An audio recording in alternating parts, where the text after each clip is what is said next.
we give thanks for this precious day. Let's sing it all the way through once. Here we go.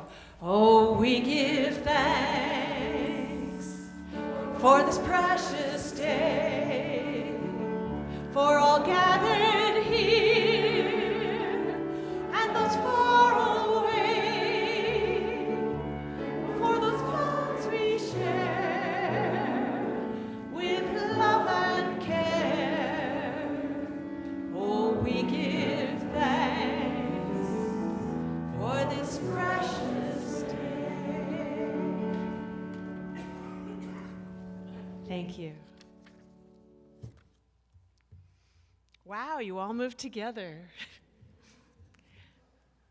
I like to think of singing together as a conspiracy, not a dark secret plot, but a way of coming together as human beings by breathing together. A conspiracy of love. The word conspiracy comes from the Latin root conspirare, which means to breathe with. Spirare, breath, spirit. Vieni Spirito Creatore. Come to us, creative spirit. Breathe through us.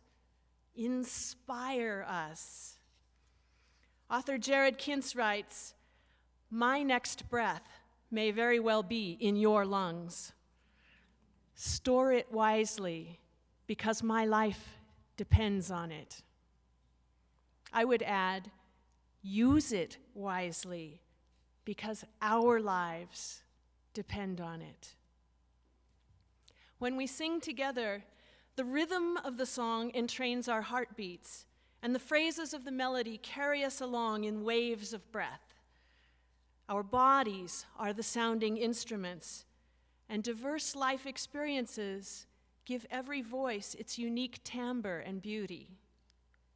And as we join our voices in harmony, something magical happens, because our brains have mirror neurons that help us empathize with each other and come together at an emotional level. Music triggers those mirror neurons. And if we use that magic with intention in the world, we have the potential for great power. My friend Mimi Bornstein, who is the director of the Mid-Coast Community Chorus in Maine, says, "When we sing, we change who we are. When we change who we are, we change the world." So how many of you love to sing? Just love to sing? How many of you are maybe a little worried about singing? Maybe some of you are really put off by singing. You are not going to be caught dead doing it in public. Don't worry, you're not alone. I always hope I'm preaching to the choir. I get to do that a lot. But I know that there are reasons that singing isn't everybody's favorite thing. Singing is vulnerable business, especially in this age of hyper-judgmental television shows like American Idol and The Voice. It was so much easier when I was younger. I learned a song in first grade. It went like this. See if I can. I love to sing when the sun is shining. I love to sing tra-la-la-la-la. I love to sing when the rain is falling. I love to sing tra-la-la-la-la. I remember reveling in the slight silliness of those tra-la-la-las, and mostly what I reveled in was the utter truth of that lyric for me. Singing it was loving it. By junior high, years of piano lessons had given me an ear for harmony. I sang alto and loved finding the cool notes. Let the sopranos have the high notes. They can have the melody, they can have the high notes. In high school, the stakes got higher. My first serious boyfriend was a gifted tenor in choir, and he sang in a band. For the first time in my life, I was shy about singing in front of someone. It wasn't that noticeable for a few years, but a seed of self-doubt had been planted. Senior year, the choir director switched me to the soprano section. Wait a minute, those high notes are scary. I sort of figured out how to sing up there in head voice, but it was really scary. It wasn't where I was comfortable. Fast forward to college, where I majored in piano and vocal performance. More doubts, more soprano repertoire, and the fears of academic competition came together in a self-imposed psychosomatic throat lock that stopped my breath, took the ease out of my singing, and silenced my voice. I'm honestly not sure how I graduated. It took me years to find my voice again, through some combination of courage and obtusity in the face of imperfection. I sang whatever I could, squawked through what I couldn't, and became a vocal chameleon in the process, gleaning vocal technique, good and bad, from singers on the radio, choir directors, music theater coaches, cabaret partners, voice teachers whose students I accompanied, and my colleagues in the UU Musicians Network. The constant, through all of my battles with vocal tension, was that I still loved to sing. Tra-la-la-la-la. And I loved singing with other people even more, which is why I'm here. Some of us know what it's like to want to sing more than anything, and your throat or your lungs won't cooperate. It's frustrating. It's depressing. Maybe your inner Simon Cowell tells you you're too pitchy to make it as a recording artist. Maybe you still hear that thoughtless third grade teacher who said, "Why don't you just mouth the words?" when you were still learning how to match pitch. That silenced third grader makes me so sad. Matching pitch is learnable. For some, it takes more time or a more compassionate teacher. There are so many reasons you might choose to protect your one precious voice. Maybe we just don't sing enough in general. People used to sing together so much more. The lack of singing in our lives is a generational thing, a cultural thing. We've lost something precious by giving over singing to the professionals of the corporate music machine. Singing for ourselves is coming back, though. So we're not all recording artists, so what? How many of you have sung in a community choir or a church choir? Wow. How many sing at school or sang at school? Not as many. Probably older generation more. How many of you sing at home around the piano? Maybe even if it's just Christmas carols in December. How about singing at camp? Good old camp songs around the fire. Oh yeah, got some good ones. What about union meetings? People used to sing at union. Which side are you on, man? Which side are you on? Or how about at the pub, like they do in England, singing pub songs? Got a couple pub singers, all right. Or maybe you might sing out on the streets, singing for social action. We who believe in freedom cannot rest.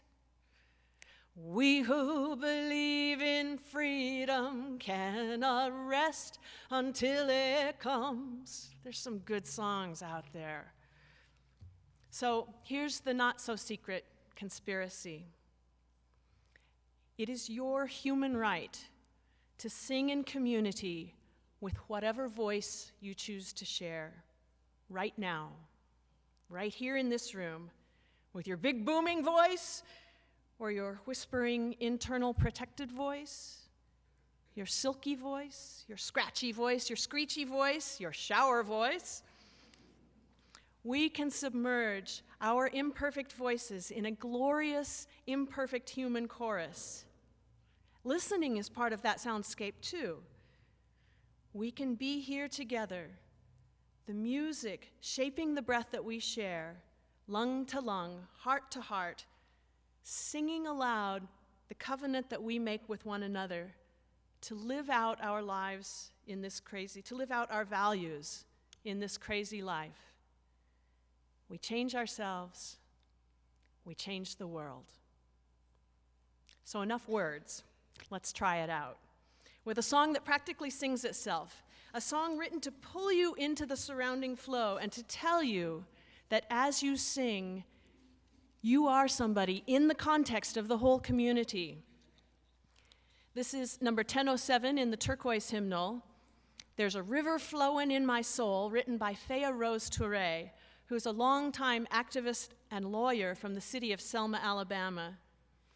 So if you're a visual learner, go ahead and pull up number 1007. You may not need the book for all the verses. Once you learn the melody, feel free to just jump in, sing the harmony. So I invite you to rise in body or spirit, get your breath going, and let's lift our voices high. We'll do the first verse kind of slow, and then we'll get going on the second, third verses. Does that need that? Here we go. There's a river flowing in my soul. Next line is the same, a little higher. There's a river flowing in my soul. Now we tell the story. And it's telling me that I'm somebody. There's a river flowing in my soul. So second verse, the river's flowing in our heart. Feel free to add some harmonies, and we're going to pick up the tempo a little. 2, 3. There's a river flowing in my heart. There's a river flowing in my heart. And it's telling me that I'm somebody. There's a river flowing in my heart. So you may not need the books. There's a river flowing in my mind. There's a river flowing in my mind. There's a river flowing in my mind. And it's telling me that I'm somebody. There's a river flowing in my mind. We gotta sing soul again, because mind is too you. There's a river flowing in my soul. There's a river flowing in my soul. And it's telling me that I'm somebody. We're gonna tag it out. There's a river flowing. There's a river flowing. There's a river flowing in my soul.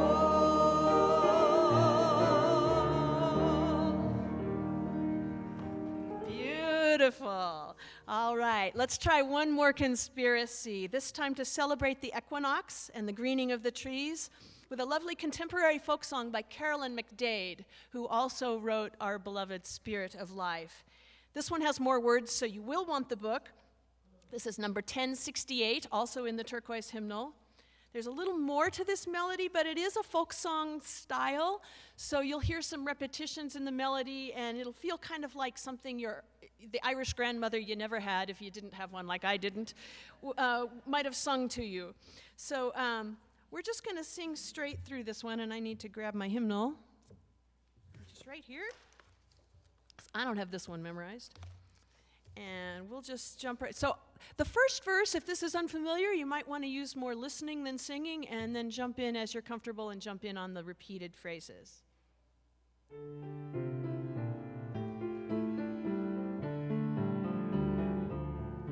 My blood doth rise in the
rushing on a far distant sand.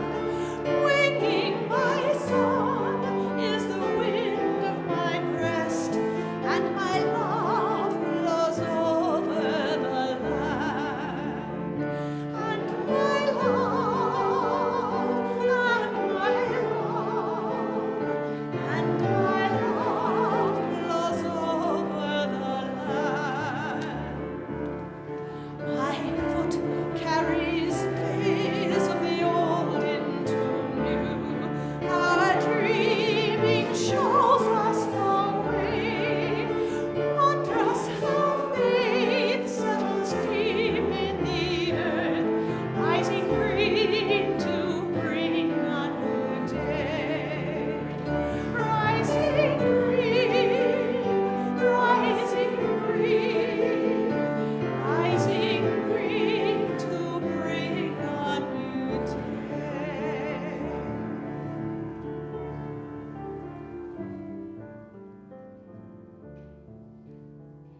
Thank you so much for sharing your voice with me today, for singing with one another in this conspiracy of love. Blessed be. Please be seated.